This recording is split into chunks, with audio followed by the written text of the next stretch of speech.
I think this episode of Spy Family episode 35, is one of the best examples of not only why many of us come back week after week, season after season at this point for that Spy Family greatness, is the fact that they got something right that I feel like often that with what I've seen in anime, they kind of fumble it, not in a way that it ruins anything, but it doesn't really leave a lasting impression. And exactly what I mean is the fact that, so what we ended up getting a little teaser last week, if you watched the preview after, Yor's mission was seemingly all said and done, was that they were establishing that we were going to have a little date time, little family bonding with the Forger family, but then they also showed stuff with Becky. And I was like, oh, okay, so in like traditional anime sense, they're gonna meet up, they'll have like a couple minute montage, and then they'll cut back to normal civilization life for them. And it said no, they gave us a good half of the episode, or at least like 8 or 9 minutes worth. But the thing that makes it so special is that when you really think about what this show can be at times, which is characters dying, rewind a couple episodes back,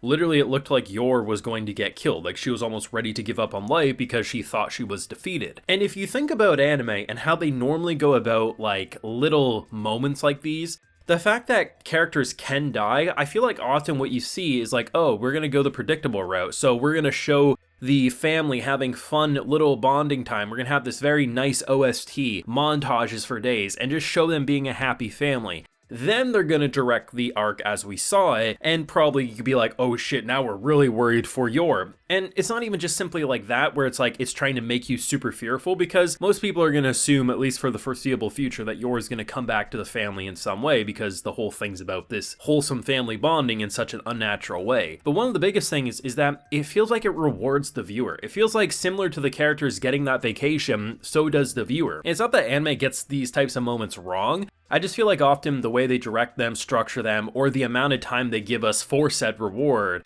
feels underwhelming and like it doesn't value the patience we have. Not that the content was bad prior, but it's like, god damn, like Mama Yor deserves that family bonding, especially after how much she's being open with her feelings anymore. And to give her, like, I swear that was longer than a day for them, but goddamn, they packed everything into a single day with the family, and this quote unquote fake family is definitely becoming more and more real. And to me, watching that wholesomeness, feeling like, honestly, this episode alone, exactly how they ended it with Anya being like, I guess lying's a little too exhausting, that could have been a season finale for me, 100%. I think it hit everything we need to, rewarded us for all the intenseness that we just came off of, made the family feel like a family, and most importantly, made me laugh my ass off at Tomato Face Anya.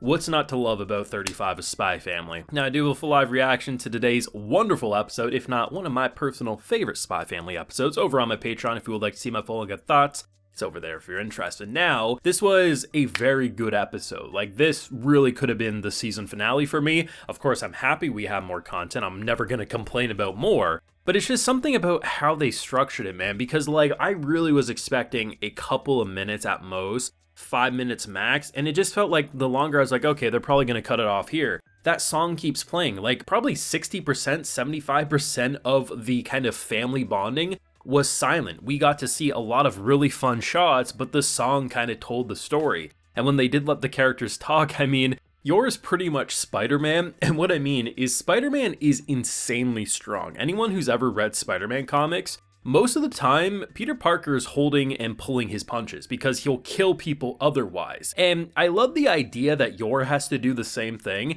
because not many people can keep up with her. So when she's like pushing her daughter and she's like, oh no, I thought I was a little, I was still sore. I thought I'd be okay. But no, girl, like you need to pull your punches. There's a reason Spider-Man dukes it out with the Hulk when he gets pissed off, because only the Hulk can keep up with him when he's truly pissed off. Yor is built different and she needs to restrain herself, but damn if the comedy isn't great when she doesn't. But honestly, I really enjoyed the comedy because I feel bad on one hand, like I feel bad when Anya doesn't fit in, but we get so many good meme faces when she doesn't, man. So I love how I misread it at first, and I'm stupid. I'll be the first one to admit it. When she's initially talking to everyone and they're like, oh my god, you went on this cruise, I didn't realize it was in her imagination. I was like, oh, I'm surprised, like everyone's really digging her. And then they cut away and they're like, yeah, I've been on. I'm like, of course, because they're all rich bitches here, right? And the fact that it's just, every time she opens her mouth, the worst part is usually I can still be like, I understand what she's saying, right? Because like we saw the arc or we saw what she's talking about. So it makes sense because we're kind of inside her head. But the longer her circus lie went on, even I wasn't believing her. I was like, listen, girl, I watched the arc.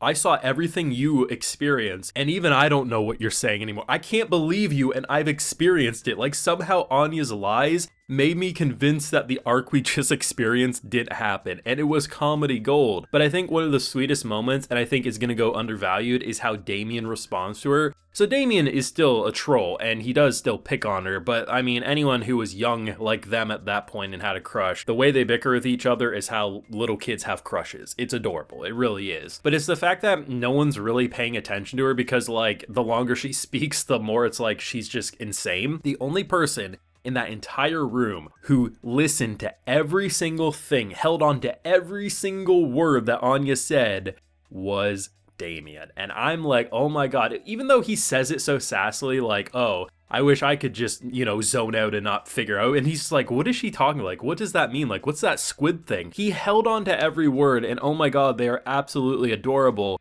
But I can't deny, man, it was hilarious. And it was nice to see the whole family come in because ultimately Anya is like, yeah, I cried a little. And we get to hear inside both of our boys' minds from both, a spy and a soldier kind of point of view. And it's hilarious because often adults won't tell kids exactly what they're feeling or thinking because you don't want to corrupt them. And they're very easy to influence and maybe misunderstand things. Thank God Anya was just like, that's too much work, I ain't gonna do it, because she could literally become walking chaos if she really does pay attention to every single thing killers in her family or spies or whatever else say around her. It's just brilliant stuff. And honestly, question of the week, have we ever heard that song that was playing during the vacation montage? Because it was legitimately one of the most powerful pieces of music we've heard in Spy Family. I mean, Spy Family has a jam of an OST, but it was the right type of emotion. And also, it was just kind of funny seeing Yor be the only one going down that kind of like swing area, not being able to keep up because she is an assassin and she was just spitting like all clumsily, which is absolutely hilarious. But I mean, it was great to see that the skeleton keychain did get purchased one way or another. Spy Family makes me legitimately happy. It has been one of my favorite things to watch every time a new episode drops, and I doubt that's going to change anytime soon, and I hope we just continue to get seasons. I don't even care if we get caught up to a manga, give me anime original movies, do whatever the hell you want.